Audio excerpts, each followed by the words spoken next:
अस्सलाम वालेकुम students, welcome to the class. आज हम लोगों ने सप्लाई में चेंजेस को देखना है, वो किस तरह से हमारे मार्केट के इक्विलिब्रियम को चेंज करता है या इफ़ेक्ट करता है।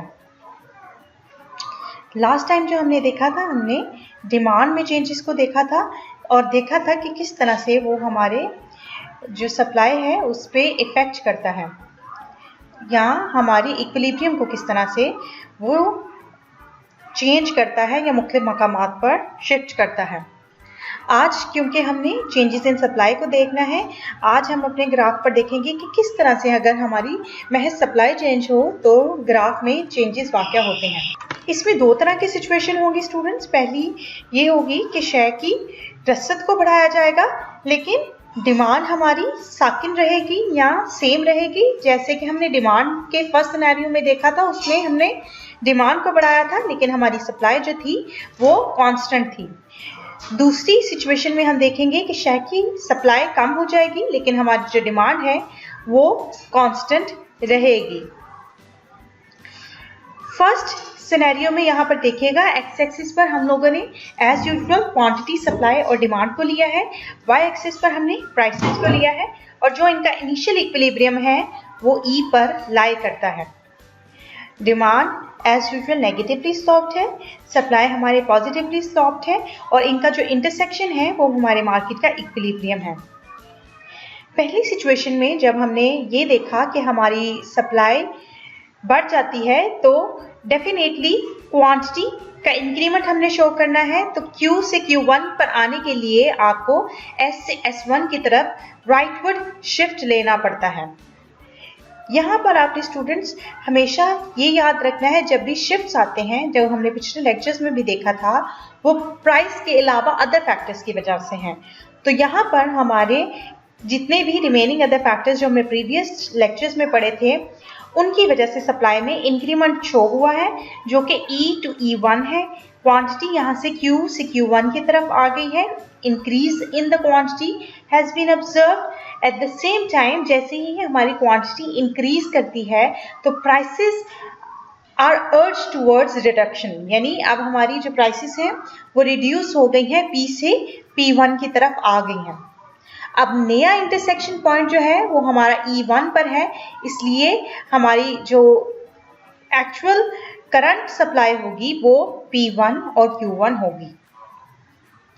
इसी तरह से जब हम सप्लाई में रिडक्शन को शो करेंगे तो लास्ट चैप्टर्स में भी हमने ये चीज़ देखी थी, इसको स्टडी भी किया था कि जब भी सप्लाई रिड्यूस होती है तो प्राइसेस हमेशा इंक्रीज करती है क्योंकि the same number of supply के लिए मोर बायर्स आर अवेलेबल। सो यहाँ पर भी हमने एक्स एक्सिस पर क्वांटिटी और डिमांड को, सप्लाई और डिमांड को लिया है, वाई एक्सिस पर हमने प्राइसेस को लिया है। इंटरसेक्शन पॉइंट हमारा ई है जो कि हमारा इनिशियल प्राइस और क्वांटिटी को रिप्रेजेंट कर रहा है। जैसे ही हमारी जो सप्लाई है वो रिड्यूस होती है तो बैकवर्ड मूव करेगी, लेफ्ट हैंड साइड पर शिफ्ट होगी, जिससे हमारे पास नया सप्लाई कर्व S2 हमारे लिए अवेलेबल होगा।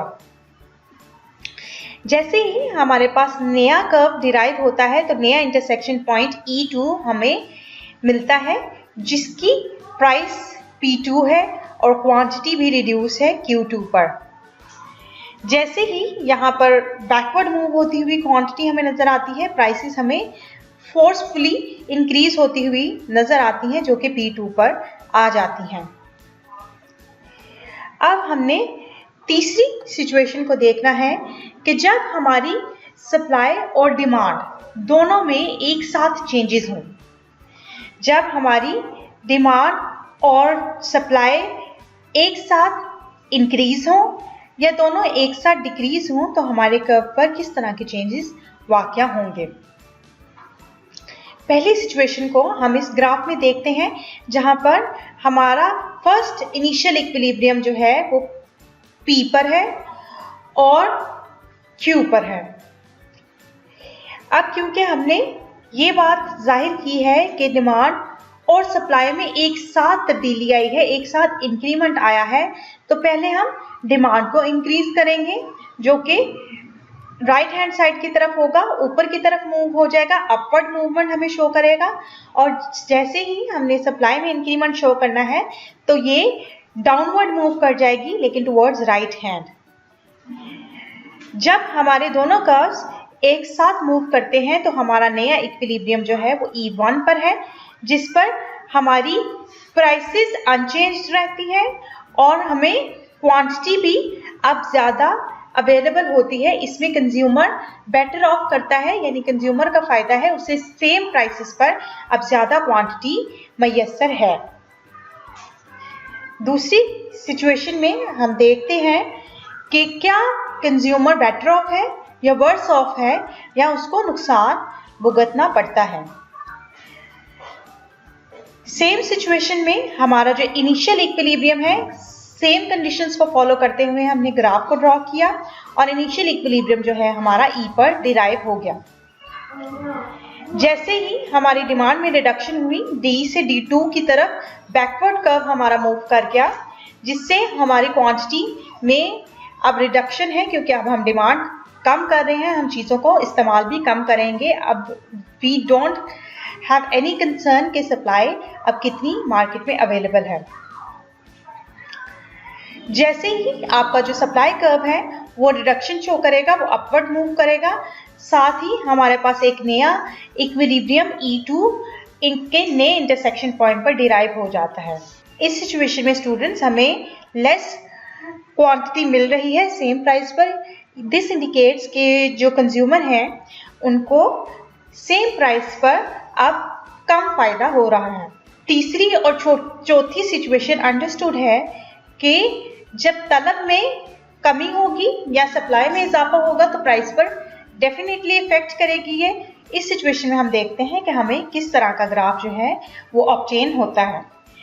और चौथी सिचुएशन जो है वो ये है कि जब तलब में इजाफा होगा, डिमांड इंक्रीज कर रही है, लेकिन हमारी जो सप्लाई है उसमें कमी वाक़या हो रही है। इन दोनों सिचुएशंस को हम इन ग्राफ्स की मदद से स्टडी करने की कोशिश करते हैं।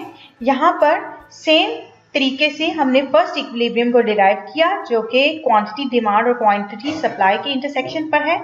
इनिशियल प्राइसेस जो हैं P और Q हैं। अब हमने ऑब्जर्व करना है कि हमारी सप्लाई में इंक्रीमेंट हुआ है, लेकिन अब हमारी डिमांड में क्योंकि रिडक्शन हुई है तो ये बैकवर्ड मूव कर जाएगा, और सप्लाई में इंक्रीमेंट शो करने के लिए हम अपने कर्व को फॉरवर्ड मूव करेंगे, टुवर्ड्स राइट हैंड मूव करेंगे, ताकि सप्लाई का इंक्रीमेंट शो किया जा सके। जैसे ही हम अपने दोनों कर्व को सेम टाइम पर मूव करते हैं तो हमें एक नया इक्विलिब्रियम पॉइंट इंटरसेक्शन पर मिलता है, जो कि E1 है। दिस इंडिकेट्स कि अब हमारी क्वांटिटी सेम रहेगी, जबकि हमारी जो प्राइसेस हैं वो रिड्यूस हो जाएंगी। यानी इस सिचुएशन में भी कंज्यूमर जो है वो बेटर ऑफ करेगा, क्योंकि एक्सेसिव सप्लाई को क्लियर आउट करने के लिए जो सप्लायर्स हैं उनको प्राइसेस रिड्यूस करनी पड़ती हैं। दूसरी सिचुएशन में डिमांड अब इंक्रीज हो गई है अदर फैक्टर्स की वजह से। It could be an emergency या लॉकडाउन एक्सपेक्टेड है, तो लोग अपनी डिमांड को लेट सपोज इंक्रीज कर देते हैं, तो हमारा कर्व D से D2 की तरफ मूव कर जाता है। अब सप्लाई में जब रिडक्शन होगी तो हमारा कर्व बैकवर्ड मूव करेगा, इसलिए इसको अपवर्ड मूवमेंट हमने यहाँ पर शो की है। इस सिचुएशन में हमारे पास नया इक्विलिब्रियम E2 आ जाता है, जहां पर जो बायर्स होंगे वो वर्स ऑफ होंगे, उनका नुकसान होगा, क्योंकि अब उन्हें हाई प्राइसेस पर सेम क्वांटिटी जो है वो ऑब्टेन करनी पड़ रही है। पांचवी और छठी जो सिनेरियो है वो तलब में इजाफे और रसद में इजाफे की रेशियो के डिफरेंस की वजह से होगी। यानी इस सिचुएशन में आपकी तलब में भी इजाफा हुआ है, लेकिन रसद में भी इजाफा हुआ है, लेकिन अब जो आपकी डिमांड इंक्रीज कर रही है वो कंपैरेटिवली ज़्यादा कर रही है। पहली जो मूवमेंट थी वो तकरीबन सेम थी, लेकिन अब क्योंकि हमें वाइड डिफरेंस के साथ अपना ग्राफ इंडिकेट करना है, इसलिए हम अपनी डिमांड का जो इंक्रीमेंट होगा उसको ज़्यादा वाइड शो करेंगे। बिल्कुल पहले की तरह हमारा इनिशियल इक्विलिब्रियम जो होगा वो पॉइंट ऑफ इंटरसेक्शन पर होगा सप्लाई और डिमांड के। यहाँ पर हमारे पास प्राइसेस और क्वांटिटीज हमें मिल जाएंगी। जैसे ही हम अपनी सप्लाई की इंक्रीमेंट को शो करेंगे तो हमारा कर्व S से S1 की तरफ मूव कर जाएगा, लेकिन अब यहाँ पर कंडीशन ये है कि हमारा जो D से D1 की तरफ गैप है वो ज़्यादा होगा। डिमांड में बहुत ज़्यादा एविडेंटली चेंज आया है। अब नए इंटरसेक्शन पॉइंट पर वी कैन सी कि क्वांटिटी इंक्रीज की है, लेकिन प्राइसेस में इतना इंक्रीमेंट नहीं हुआ, क्योंकि अब ज़्यादा डिमांड की वजह से प्राइसेस ने टेयर ऑफ कर दिया है बहुत ज़्यादा वाइड चेंज को बिटवीन प्राइसेस।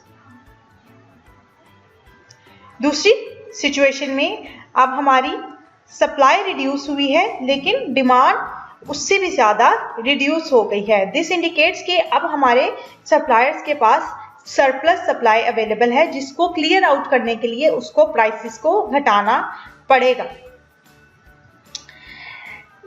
ज़्यादा रिडक्शन इन डिमांड को शो करने के लिए हम कर्व को ज़्यादा बैकवर्ड मूव करेंगे ताकि clear reduction in demand indicate हो सके। जैसे ही हमारा कर्व बैकवर्ड मूव करता है, हमारी क्वांटिटी जो है Q से Q1 की तरफ मूव कर जाती है और सप्लाई जो है S से S2 की तरफ मूव कर जाती है। नए इंटरसेक्शन पॉइंट पर हमारा E2 हमें अवेलेबल होता है, जिसकी ड्रॉ करने से हमें जो नई क्वांटिटी मिली है वो इनिशियल क्वांटिटी से बहुत ज़्यादा कम है।